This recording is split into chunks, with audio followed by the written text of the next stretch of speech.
මම හර්ෂණ.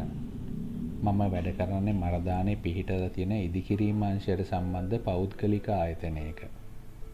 සරසවි අධ්‍යාපනයේ ඉවර වෙලා මම කෙලින්ම සම්බන්ධ වුණේ මේ ආයතනයත් එක්ක.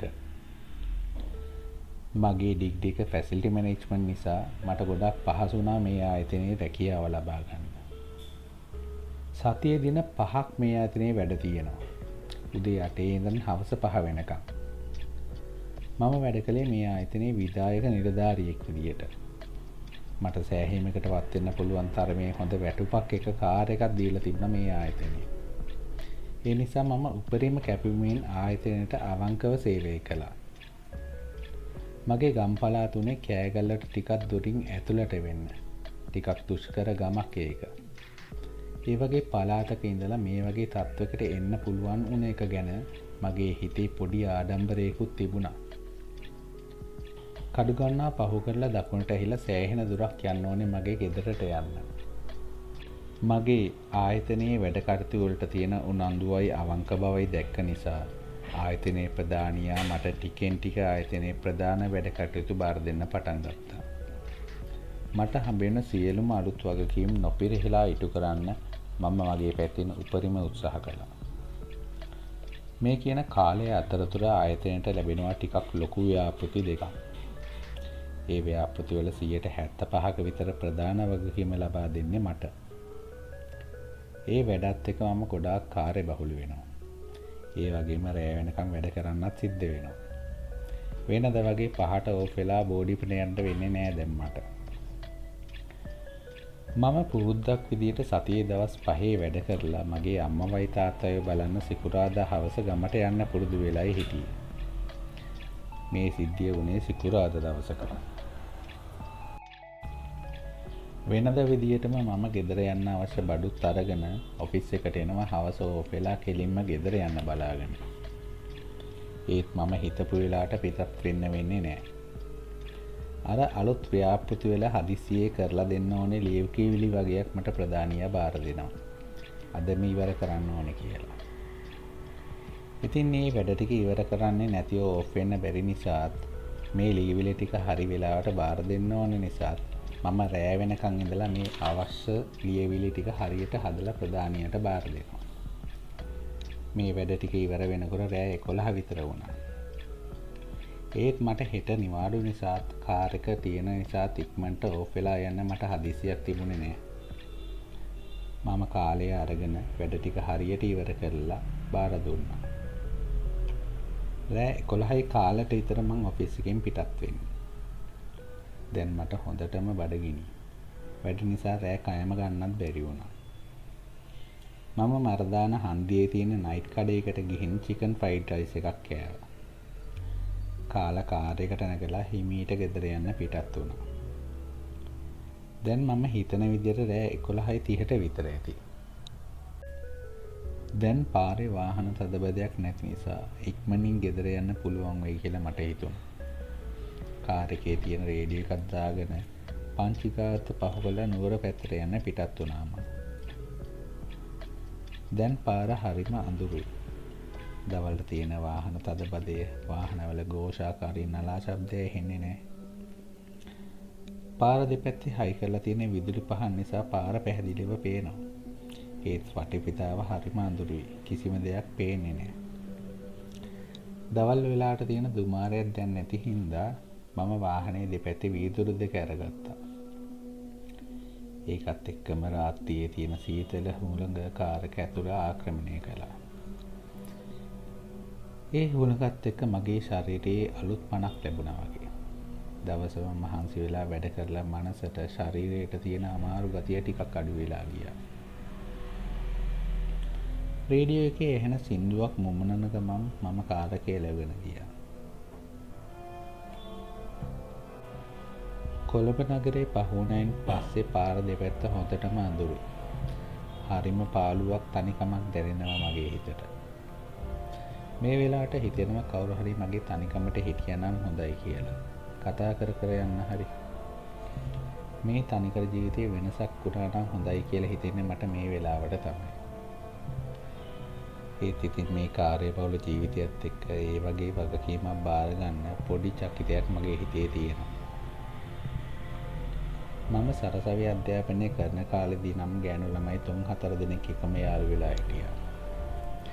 ඒත් ඒ හැම එකක්ම මම සෙල්ලමට වගේ තියාගෙන හිටපු සම්බන්ධතා.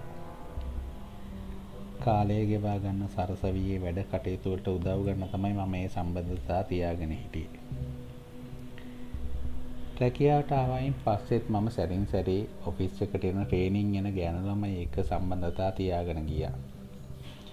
ඒවත් ඉස්සර ඒවා වගේම තමයි විනෝදෙට වගේ මං කරගෙන ගියේ. දැන් නම් හිතෙනවා මට පිළිවෙලක් වුණා නම් හොඳයි කියලා. මේ විදිහට කල්පනා කර මම පැය එකහමාරක් විතර වාහනේ එලවගෙන ගියා. මෙහෙම යන අතරමඟදී මට මූත්‍රා බාරක් එනවා. පාර පාළු කැලෑවද පැත්තක් බලලා මම වාහනේ අයින් කරලා නවත්තනවා. වාහනේ නවත්තලා මගේ අවශ්‍යතාවය ඉවර කරගෙන නිදිමත ගතිය නැති වෙලා යන්නත් එක්ක කියලා හිතාගෙන මම එතන ඉඳන්ම දුම්වැටිය පත්තු කරගත්තා.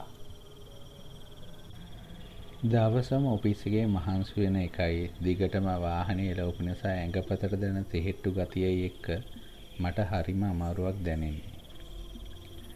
දැන් නම් මට වෙලාවකට හිතෙනවා මෙහෙම වහන්සි වෙන්නේ මොකටද කියලා.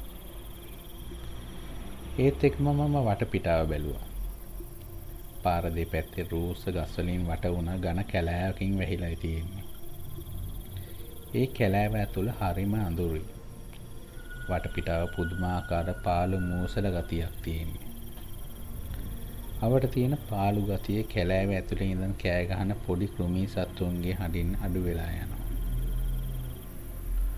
ওই විදිහට මම දුම්වැටිය උරන ගමන් වටපිටාව බල බල හිටියා. අයියේ මට ලිෆ්ට් එකක් දෙන්න පුළුවන්ද? එකපාරටම ගෑනු ළමෙක් මගේ කාර් එක ළඟ හිටගෙන ඉන්නවා. මම ගැස්සිලා ගියා. මේ මහරෑ ගෑනු ළමෙක් මෙතන? අයියේ මම ආපු බස් එක මෙතනදී කැඩුනා. බස් එක ආපු අය මෙතනින් බස් එක ඇදගෙන යන්න ගියා. ඒ ආපු මිනිස්සු මෙතනින් යන වාහනවලට අත දාලා නැගලා ගියා. මට තාම යන්න වාහනයක් හම්බ වුණේ නැහැ. එහෙම කියලා මේ ළමයා මගේ දිහා බලලා hina වෙලා ඉන්නවා. මේ ගෑනු ළමයා හරිම ලස්සන ගෑනු ළමයෙක්. ගමක ළමයෙක් වගේ පේන විදියට. අතේ පොඩි බඩු මල්ලක් එල්ලගෙන ඉන්නේ. පේන විදියට මම වගේම සතියන්තේ ගෙදර යන ළමයෙක් වෙන්න ඕනේ. නංගි කොහෙට යන්නද? මම කෑගල්ලි ටවුන් එකට යන්න ඕනේ අයියා. හරි මමත් ඒ පැත්තට යන්නේ. මම ඔයාව එතනින් දාගෙන යන්නම්. කියලා මම සුහද හිනාවක් පෑවා. ඇත්තම කියනවා නම් මේ වගේ ලස්සන ගෑනු ළමෙක් මෙතන දාලා යන්න මගේ යටිහිත ඉඩ දුන්නේ නැහැ. අනිත් එක මමත් පාළු වෙන්න ආපු නිසා මට කතා කර යන්න පුළුවන්නේ මගේ තනිකම නැති වෙන්නත් එක කියලා මට හිතුණා. ඒ ළමයාගේ බෑග් එක පිටිපස්සේ සීට් එකට දාලා මමයි ඒ ගෑනු ළමයායි ඉස්සරහා සීට් එකට නැග්ගා ගමන යන්න පිටත් වෙන්න. ඒත් එක්කම මගේ ඇඟට 아무තු සීතලක් එක්ක නහය කඩාගෙන යන මලකටු ගඳක් ආවා.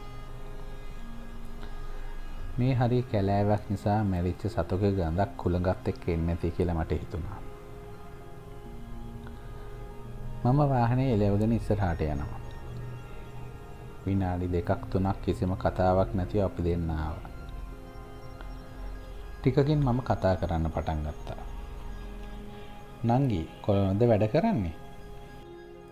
ඔව් අයියේ මම කොළඹ shopping mall එකේ වැඩ කරන්නේ. හෙටයි අනිද්දායි නිවාඩුනේ. ඒක නිසා ගෙදර යනවා. ඔය විදියට අපි ගොඩක් වෙලා විස්තර කතා කර ආවා. මේ ළමයා අමාවයි තාත්තයි බලන්න යන්නේ. තව පොඩි මල්ලි කෙනෙක් ඉන්නවා එයාට. කෑගල්ලේ ටිකක් ඇතුළට වෙන්න තියෙන උඩුවක කියන ගමේ තමයි මෙයාගේ ගේ තියෙන්නේ. පේන විදියට ටිකක් දුප්පත් පවුලක් වගේ. තාත්තා ගොවිතැන් කරන්නේ. මේ ළමයා සරසවි අධ්‍යාපනයෙන් පස්සේ කොළඹ රස්සාවක් හොයාගෙන ගෙදර අයට සලකගෙන ඉන්නවා කියලායි කිව්වේ. මේ විදියට කාර් එක එලවගෙන යනකොට පාර කළුවර අඳුරු තැනක් පහු කරන වෙලාවේදී මම යාන්තමට වගේ දැක්ක මේ ගෑනු ළමයාගේ මූණ වෙනස් වෙනවා.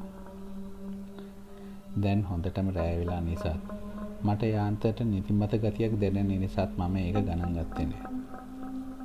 නිදිමතට මගේ ඇස් දෙක බොඳ වෙන්නේ නැති කියලායි මට හිතුණා. ආයෙත් විනාඩි 10ක් විතර මේ ළමයාත් එක්ක විස්තර කතා කර කර ඉස්සරහට එළවගෙන ගියා. දැන් වටපිටාව හරිම සීතලයි. මට දැනෙන සීතල එන්න එන්නම වැඩි වෙනවා. ආයෙම ටික දුරක් ගිහින් මම මේ ළමයා දිහා බැලුවා. ඒ බලනවත් එක්කම කළුවර හැවණැල්ලක් මේ ළමයාගේ මූණට වැටුණා. ඒත් එක්ක මේ මූණ වෙනස් වුණා. ඇස් දෙක ගිනි බෝල වගේ රතු පාට වුණා. ඒ මූණේ අඳුරු මලානක පැල්ලම් තියෙනවා. ඒ මූණ යක්ෂ මූණක් වුණා. මට හිඳාඩිය දැම්මා. හිතට ආපු බයටම මම ඉක්මනට ඉස්සරහා බලාගත්තා. මගේ හුස්ම තද වෙනවා. දැන් මට මොනවා කරන්නද කියලා හිතා ගන්න බෑ. මම නොසල්වී සුක්කානම තද කරලා අල්ලගෙන ඉස්සරහා බලාගෙන එළවගෙන ගියා. මේ කෙල්ල හිමීට සින්දුවක තනුවක් මොනන්න පටන් ගත්තා. මේ විදිහට මම නොසල්වී ඉස්සරහා බලාගෙන ටික වෙලාවක් එළවගෙන ගියා. මම ආයෙම හිමීට හැරිලා බැලුවා. ඒ පැත්ත. දැන් පාරේ ආලෝකය තියෙනවා. මේ ළමගේ මුණ ඉස්සෙල්ලා වගේම සාමාන්‍ය විදියට තියෙනවා. මම හිමීට හොඳ හුස්මක් ඇල්ලුවා. නෑ ඒත් වෙන්න බෑ. මම ඉස්සෙල්ලා දැක්ක දේ බොරුවක් වෙන්න විදියක් නෑ. මගේ ඇස් දෙක මට විශ්වාසයි. මම ඉස්සරහා ආයෙම බලනවත් එක්කම ඇස් කොනට වගේ මේ කෙල්ලගේ වීදුරුවට වැටිලා තියෙන ඡායාව දැක්කා. නෙමෙයි වීදුරු එහෙම නැල්ල තියෙන්නේ. ඒක මල යක්ෂණියකගේ මූණ. ඇස් රතුම රතු පාටයි. මූණ අඳුරුලා අලු පාටකට හැරිලා. මූණ හැමතැනම අඳුරු පුස්ලප වගේ තුවාල තියෙනවා. කොණ්ඩේ කඩලා විහිදලා දාලා. මම ඉක්මනට ඉස්සරහා බලාගත්තා. මං දැන් ගල් ගහිලා ඉන්නේ. මගේ කකුල් දෙකත් එක්කම වෙවුලනවා. වටපිටාව සීතල වුණත් මගේ මුළු ශරීරෙම දාඩියෙන් තෙත් වුණා. මම මේ පැත්ත බලන්නේ නැතුව ඉස්සරහා බලාගෙන එළවගෙන යනවා. අයියා බය වෙලාද ඉන්නේ කියලා මගෙන් ඒ යක්ෂණිය ඇහුවා. ඒ කටහඬ සිස්සෙල්ලා තිබුණු කටහඬ නෙමෙයි. ගොරෝසු කටහඬ. ඒක ඇහුනේ පිංගියක් ඇතුලේ ඉඳන් කතා කරනා වගේ දෝංකාරයක් එක්ක. එහෙම කියලා හයියෙන් hina වෙන්න පටන් ගත්තා.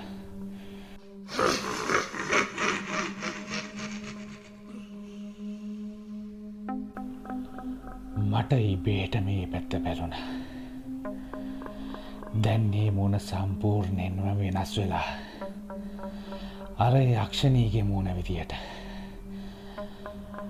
මට ඉබේටම කෑ ගැහුණා. බුදු අම්මෝ! ඒත් එක්කම ලොකු හෝන් හඬක් එක විශාල එළියක් මගේ කාර් එක පැත්තට ආවා. මම ඇස් දෙක තද කරලා වහගත්තා. මම ආයි ඇස් ඇරලා බලනකොට මම පාර අයිනේ හිටගෙන ඉන්නවා.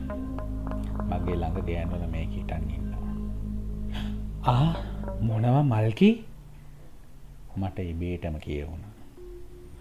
මේ මම කැම්පස් යන කාලේ විහිළුවට වගේ ආශ්‍රය කළ අතහැරපු ගෑනු ළමයි. ඔව් මම තමයි. ඔයාට මාව මතකයි නේද? එහෙම කියලා එයා කතාව පටන් ගත්තා. මම එයාව විහිළුවට ආශ්‍රය කළ අතෑරියට පස්සේ එයා ගොඩාක් හිතින් විඳවලා මානසිකව වැටිලා තියෙනවා. කැම්පස් ජීවිතයටත් සමුදීලා ගමට යන්න කියලා හිත හදාගෙන කොළඹින් බස් එකට නැගලා තියෙනවා මහරෑ. මගේ කාර් එකට අර ගෑනු ළමයා නැගපු තැනදී එයා ආපු බස් එක කැඩිලා. එයා වෙතනින් දාලා ගිහින් තියෙනවා. ඒ වෙලාවේ එතනින් බීගත මිනිස්සු ටිකක් ගිහිල්ලා මේ ළමයා මේ මිනිස්සුන්ට හම්බෙලා තියෙන්නේ. ඒ කාලකන්ණි මිනිස්සු ටික මේ ළමයව අමානුෂික විදියට දූෂණය කරලා මරලා දාලා. ඊට පස්සේ අර අඳුරු කැලෑව ඇතුලේ හංගලා තියෙනවා. අද වෙනතුරුත් මල්කී එයාගේ මේ අපරාධයට වග කියන්න ඕන අයව හොය හොය පලිගන්නවා. මේ කතාව කියනකොටත් මම ජීවිතුන් අතර නෑ. ඒ අපරාධකාරයන්ගේ ගොඩට මාත් එකතු වුණා. අනිත් පැත්ත හැරිලා බලනකොට මම දැක්කා ලොකු කන්ටේනර් එක හැප්පිලා කුඩු වෙලා තියෙන මගේ කාර් එකෙන් මගේ මලසුරවල එළියට ඇදලා අරගෙන ඇම්බියුලන්ස් එක දාලා අරගෙන යනවා. අමතක කරන්න එපා. තාමත් මල්ගිගේ ආත්මය අපරාධකාරයෝ එනකම් මග බලාගෙන ඉන්නවා.